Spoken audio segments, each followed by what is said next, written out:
జరిగిన సంఘటనను తీసుకొచ్చి ఆ దేవుణ్ణి నేను అవమానించినట్టుగా మాట్లాడటం అనేది అది కావాలి అని చెప్పి కట్టుకథ అలాగా అతను అల్లి చేస్తున్నాడు.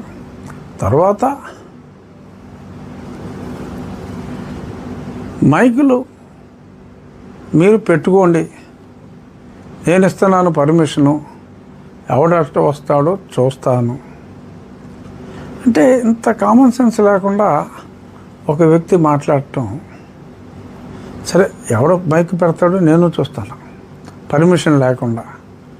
పండగల టైంలో పర్మిషన్ తీసుకుని అది కూడా ఆ డెసిబల్స్ లోపుగానే ఉండాలి.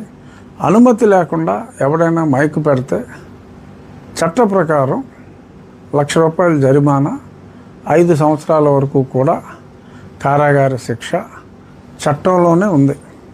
సో అంచేత పర్మిషన్ లేకుండా ఎవడైనా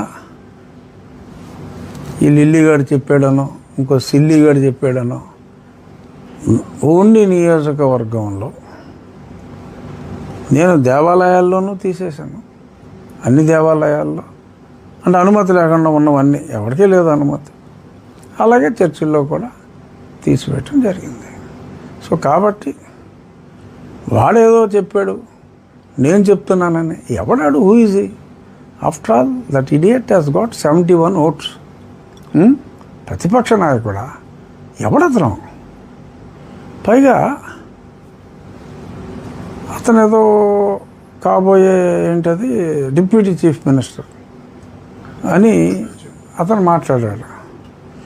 నాకు అర్థం కాంది అతను చీఫ్ మినిస్టర్ని ఎందుకు మాట్లాడలేదు అనేది నాకు అర్థం కాల.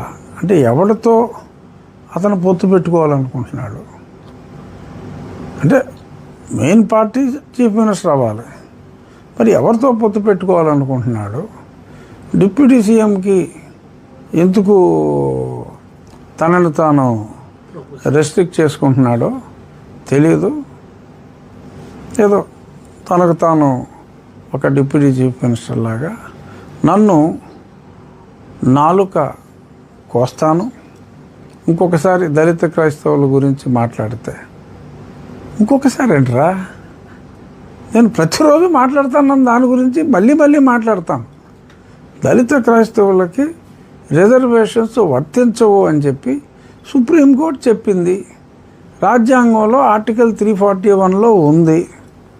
దాని గురించి మాట్లాడితే అది నాలుగు కోసేస్తానంటున్నాడు. It's a crime. ఇలాగా చంపుతానని బెదిరించటం, సమాధి కడతానని బెదిరించటం, these are all criminal activities. మరి అంత బరి తెగించి నరాడికి చెప్పా, నిన్న సోషల్ మీడియాలో కూడా పెట్టాను, నిచ్చినేసుకోవాలరా నువ్వు నా నాలుగు కోయాలంటే పుట్టినవాడుగా అని. అసహ్యంగా ఉంటుంది నేను అలా మాట్లాడాలంటే. కానీ పరిధి దాటి ప్రవర్తించేలాగా ఇలాగా చేయటం అనేది అది కరెక్ట్ కాదు. ఆ భాష తప్పు. నాలుగు కోసి ఏం చేసుకుంటాడు అనుకుంటే పవన్ కళ్యాణ్ గారికి పంపిస్తా అంట. మనం చాలా సినిమాల్లో చూసాం.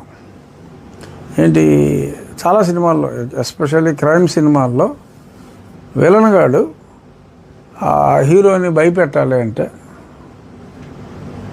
ఆ హీరోకి బాగా కావాల్సిన వాళ్ళని ఎవరినన్నా, వాళ్ళ తమ్ముడిదో అన్నయ్యదో ఎవరిదో చెల్లెలు భర్తదో ఏదో ఆ టైప్ హీరోకి క్లోజ్ క్యారెక్టర్కి ఏదో ఏలో కాలో ఏదో తీసేసి పార్సిల్ చేసి పంపితే హీరో భయపడిపోతాడని చెప్పి వెళ్ళను అనుకుంటాడు. ఇక్కడ సరే నన్ను జీరో అనుకున్నాడేమో, మరి నా నాలుగు కోసి పవన్ కళ్యాణ్ గారికి పంపించేస్తే పవన్ కళ్యాణ్ గారు భయపడిపోయి ఆయన కూడా ఈ సనాతనవాదం నుంచి హిందుత్వం నుంచి భయపడి తెగిన నా నాలుక చూసి ఆయన భయపడి శ్రావణ్ కుమార్ గారు నన్ను క్షమించండి అని చెప్పి అడుగుతారని చెప్పి మరి లిల్లీ అనుకుంటున్నాడా అనేది నాకైతే అర్థం కాల. సో మరి ఇక్కడ ఇటువంటి ఆరోపణలు చేసినప్పుడు as it comes under criminal activity. పొద్దున్న నన్ను అడిగారు, ఒకళ్ళిద్దరు ఫోన్ చేశారు, మీరేమైనా కంప్లైంట్ ఇద్దాం అనుకుంటున్నారా, వీడి మీద కంప్లైంట్ ఇద్దాం అనుకుంటున్నారా? ఎందుకంటే అతను ఒక హత్యకు ప్రేరేపించే విధంగా మాట్లాడాడు, సమాధి కడతానన్నాడు, నాలుగు కోసి వేరే వాళ్ళకి పార్సిల్ చేస్తానన్నాడు. మరి ఈ రకంగా వ్యక్తిగతంగా హింసించే విధంగా, ఇప్పుడు ఏదో నాకు ఏదో పందిలో ఉన్నామన్నాడు, ఏదో ఉన్నామంటే అది ఓకే, అది పరువు నష్టం.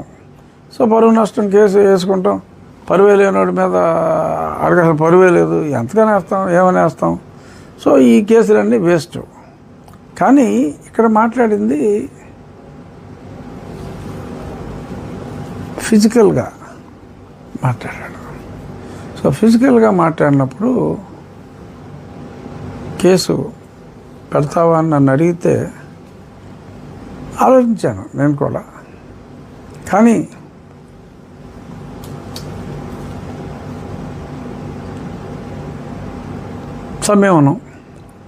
కాస్త సంయమనం. ఎందుకంటే మొన్న మధ్య పవన్ కళ్యాణ్ గారు ఒక స్టేట్మెంట్ ఇచ్చారు. ఏమని చెప్పారు మీకు గుర్తుందా?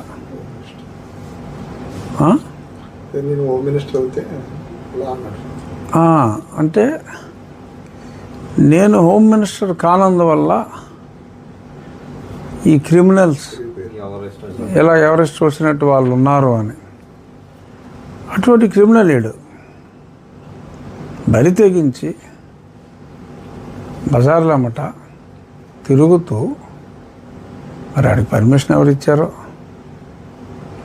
ఇలాగా బరి తెగించి మాట్లాడే వాళ్ళకి ఎవరు ఎందుకు ప్రోత్సహిస్తున్నారో తెలియదు. మరి బరి తెగించి మాట్లాడి ఎలా చేశారు క్రిమినల్ లాగా. సో ఇటువంటి క్రిమినల్స్ ఆట కట్టిస్తాను అని, హోమ్ మినిస్టర్ అయితే ఆట కట్టిస్తానని పవన్ కళ్యాణ్ గారు అన్నారు. సో పవన్ కళ్యాణ్ గారు మాట్లాడారు అంటే ఆయన ఊరికేనే మాట్లాడరు. ఎందుకంటే కూటమిలో ఒక ప్రముఖ నాయకుడు ఆయన.